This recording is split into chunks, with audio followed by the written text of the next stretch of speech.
유다의 왕 아사랴의 제38년에 여로보암의 아들 스가랴가 사마리아에서 6달 동안 이스라엘을 다스리며 그의 조상들의 행위대로 여호와 보시기에 악을 행하여 이스라엘로 범죄하게 한 느밧의 아들 여로보암의 죄에서 떠나지 아니한지라.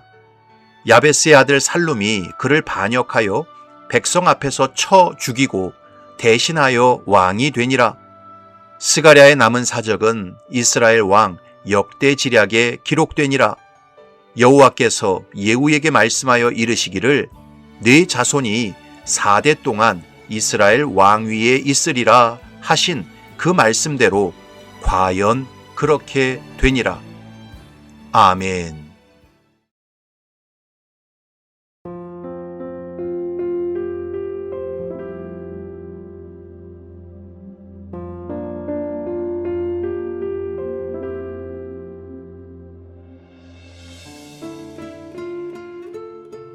옛날 조선에서 임진왜란이 일어났을 때 서산대사로 알려졌던 휴정이라는 분이 승병을 일으켜서 왜구들과 싸웠습니다. 그 서산대사가 쓴 시 중에 이런 글이 있습니다. 답설 야중거, 불수 호란행, 금일 아행적, 수작 후인정. 이 시를 한글로 번역하면 이런 뜻이 됩니다. 눈 덮인 들판을 걸어갈 때 함부로 어지럽게 걷지 말지어다. 오늘 내가 디딘 발자국은 언젠가 뒷사람의 길이 되니라. 여러분, 눈 덮인 들판을 처음 걸어가는 사람의 발자국은 뒤에 오는 사람의 이정표가 되고 그 이정표를 따라 많은 사람들이 계속 걷다 보면 결국 그 이정표는 길이 됩니다. 이렇게 길이 만들어지면 많은 사람들이 아무 의심 없이 그 길을 계속 걷게 됩니다. 그러므로 앞에서 걸어가는 사람은 신중해야 합니다. 모범을 잘 보여야 합니다. 방향을 잘 잡아야 합니다. 왜냐하면 그것이 뒤에 따라오는 사람에게는 당연한 길과 진리가 될 수 있기 때문입니다. 오늘 본문에 보면 북이스라엘의 14대 왕이면서 예후 왕조의 마지막 왕이었던 스가랴의 멸망에 대해서 기록하고 있습니다. 스가랴는 북이스라엘의 최전성기를 이끌었던 여로보암 2세의 아들이었지만 애석하게도 즉위한 지 6개월 만에 야베스의 아들 살룸이 모반을 일으키면서 백성들 앞에서 공개 처형을 당함으로 생을 마감했습니다. 8절부터 10절을 보면 유다의 왕 아사랴의 제38년에 여로보암의 아들 스가랴가 사마리아에서 6달 동안 이스라엘을 다스리며 그의 조상들의 행위대로 여호와 보시기에 악을 행하여 이스라엘로 범죄하게 한 느밧의 아들 여로보암의 죄에서 떠나지 아니한지라. 야베스의 아들 살룸이 그를 반역하여 백성 앞에서 쳐 죽이고 대신하여 왕이 되니라.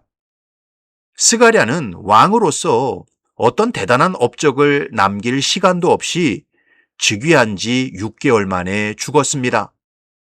그럼에도 불구하고 성경은 스가랴에 대해서 평가하기를 여호와 보시기에 악을 행했다. 이스라엘로 범죄하게 한 느밧의 아들 여로보암의 죄에서 떠나지 않았다. 라고 말씀합니다. 그런데 오늘 9절에 보면 우리의 눈길을 끄는 구절이 하나 나옵니다. 그것은 바로 그의 조상들의 행위대로 여호와 보시기에 악을 행했다라는 구절입니다. 그러니까 스가랴가 6개월 만에 멸망한 이유 중에 하나는 자기 아버지가 걸어가고 할아버지가 걸어가고 조상들이 걸어갔던 길을 아무 의심 없이 본인도 따라서 걸어가다가 멸망한 것입니다. 윗세대가 지금까지 다 그렇게 해오다 보니까 그게 당연한 길인 줄 알고 본인도 받아들였다가 모반으로 죽임을 당했던 것입니다. 그러므로 스가랴가 멸망한 원인 중에 하나는 윗세대의 잘못이 있었습니다. 느밧의 아들 여로보암이 자기 권력을 유지하고 탐심을 채우기 위해 베델과 단에 금송아지를 세우고 대속죄일의 날짜를 7월 15일에서 8월 15일로 고치고 레위 자손의 제사장들이 아닌 일반 평민들을 제사장으로 삼은 죄가 계속 이어지고 이어져서 스가랴에게까지 전해졌고 그 죄가 결국 스가랴를 멸망으로 몰고 갔던 것입니다. 반대로 성경에 보면 조상들이 신중하게 모범을 잘 보이고 방향을 잘 잡아서 멸망당하지 않은 가문의 이야기가 나옵니다. 바로 레갑 족속입니다. 레갑 족속은 원래 순수한 이스라엘 민족이 아니었습니다. 모세의 장인이었던 이드로의 족속, 바로 겐 족속에서 나온 민족이었습니다. 이들은 이스라엘과 함께 광야 생활을 했고 나중에 가나안 땅에 들어와서 유다 광야 쪽에 흩어져 살았습니다. 이 레갑 족속 중에 매우 중요한 인물은 바로 요나답 혹은 여호나답이라고 불리는 인물이었습니다. 이 여호나답은 예후가 아합 가문을 멸절하고 바알을 진멸할 때 함께 참여했던 사람이었습니다. 아주 경건한 하나님의 사람이었지요.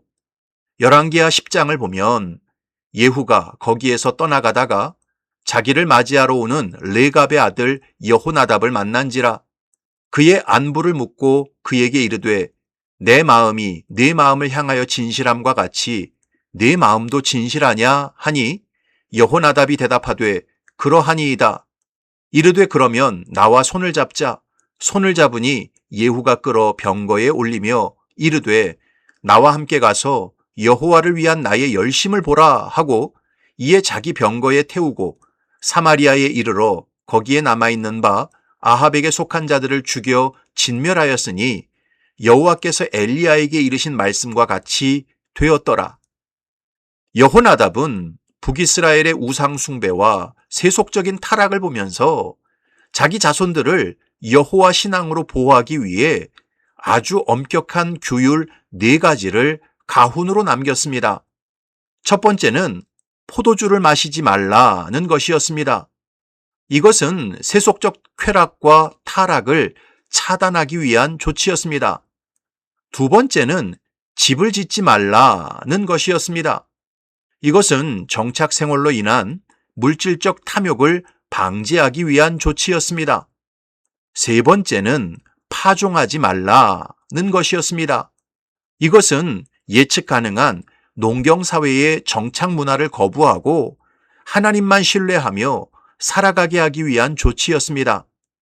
네 번째는 포도원을 소유하지 말고 평생 동안 장막에 살라는 것이었습니다.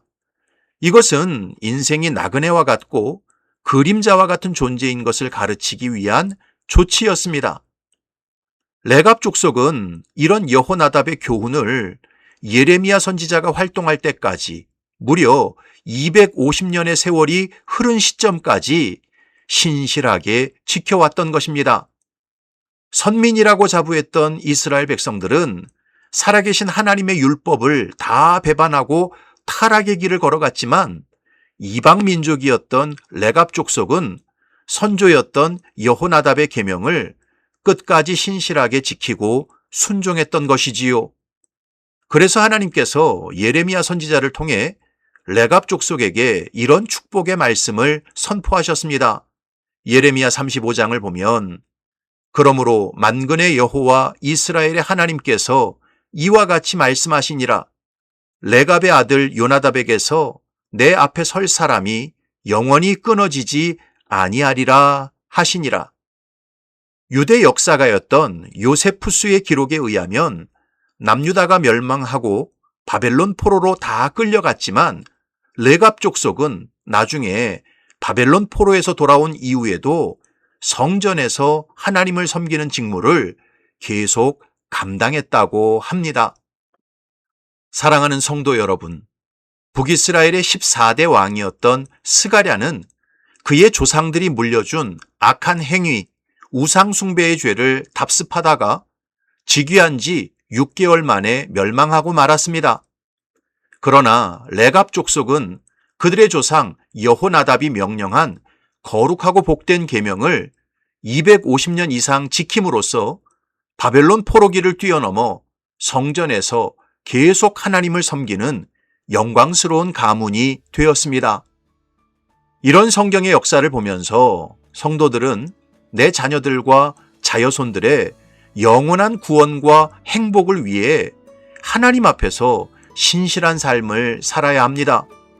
생명의 길을 선택하며 살아야 합니다. 그리고 부지런히 하나님의 말씀을 지키고 자녀들에게 가르쳐야 합니다.